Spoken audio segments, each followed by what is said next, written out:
What determines what each person gets? We have a process that we call onboarding, because you must appreciate that one of the key benefits or the key aspirations of this program is, one, access to finance. It's two, financial inclusion.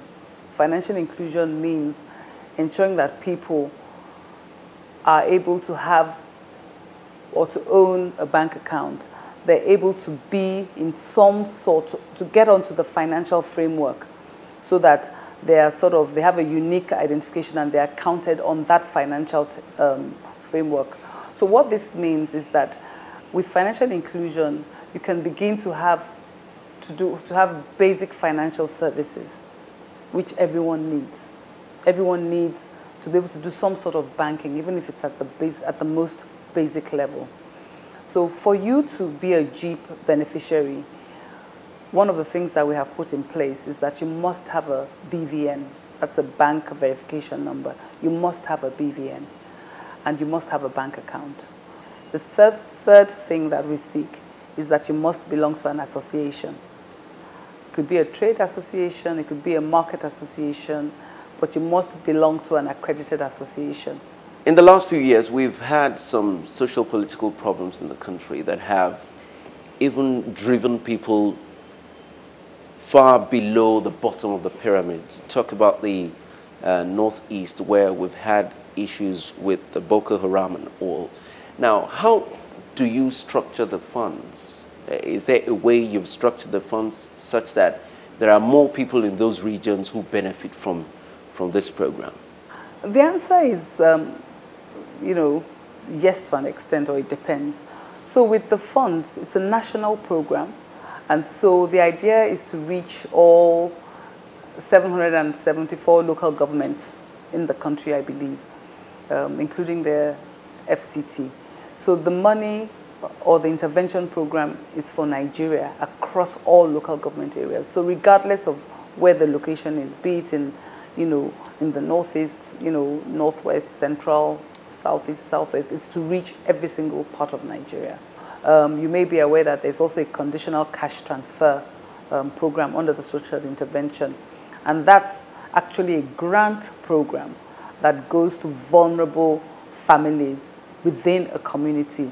And I would say that targets the layer below GEEP. For you to qualify for GEEP, you must be in some commercial activity, because the money is not a grant. The money is credit to support your business, and it's money that will be paid back from, the income you make. So I believe that everyone is covered across board, regardless of what the peculiarities of that community is. How long is this expected to run for? 6 months, 2 years, 5, 10? Well, the desire is for it not to be a one-off program. So with the success of GEEP and with the success of all the social intervention program, collectively, the idea is to institutionalize it. This program has gone on for upwards of 12 months now. We should begin to see some results. Can you share with me some of the results and impact made so far? I would say over 120,000 loans, actual loans to beneficiaries. Today we're in 33 states and counting on all the other states. So I'm sure if we look at, if I were to sort of rerun our numbers, in another 2 weeks we'll be in all the states of the Federation.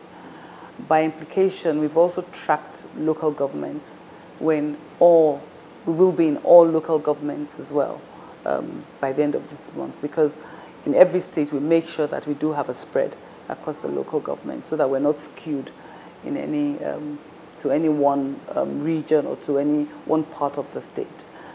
And in terms of monies disbursed, we've disbursed over 7 billion naira to date. Our burn rate is very fast now, and we think that we should be able to pick up over 100,000 customers every month. So by the end of September, we're hoping to have reached 300,000 beneficiaries, which takes us to about 35% of our target. And so we have that pipeline already, so we're not worried about that. The funding is also available because this is so important to the federal government. So funding is not the issue. The government really wants money to get into the hands of people. In terms of impact, it's been tremendous. We have testimonials all across Nigeria of people that have been able to receive these cheap, non-interest loans. So without security, without collateral, once you have your bank account and you have a BVN, the GEEP alert is nearly given. It's nearly a given. So it's BVN, bank account, association, and expect your GEEP alert. Now, this initiative is run under the National Social Investment Office of the federal government, but it's executed by the Bank of Industry. Can you talk about the other levels of technical partnerships that you have running this program, and how has working together been, working with those people, has it been? For us, we've worked closely with the NSIO, and all our reporting is direct to them because they have to attribute all the results under one umbrella. In terms of engagement, of course, it's been executed from the Bank of Industry, and that has been a tremendous support as well. So from day one, we could rely on the infrastructure of the Bank of Industry to really sort of go to market with speed, because again, because of the migration, we don't have time to sort of shop around as to where do we house it. So Bank of Industry was the natural ally and the natural place to house this kind of program. It also aligns very well with other programs that we do at the Bank of Industry for that same sector. As you know, we have a micro-enterprise directorate at the Bank of Industry, and so we've taken all of that to also support the program, and that has been very useful. Mrs. Toyin Adeniji, thank you for coming on BoI Weekly. Thank you.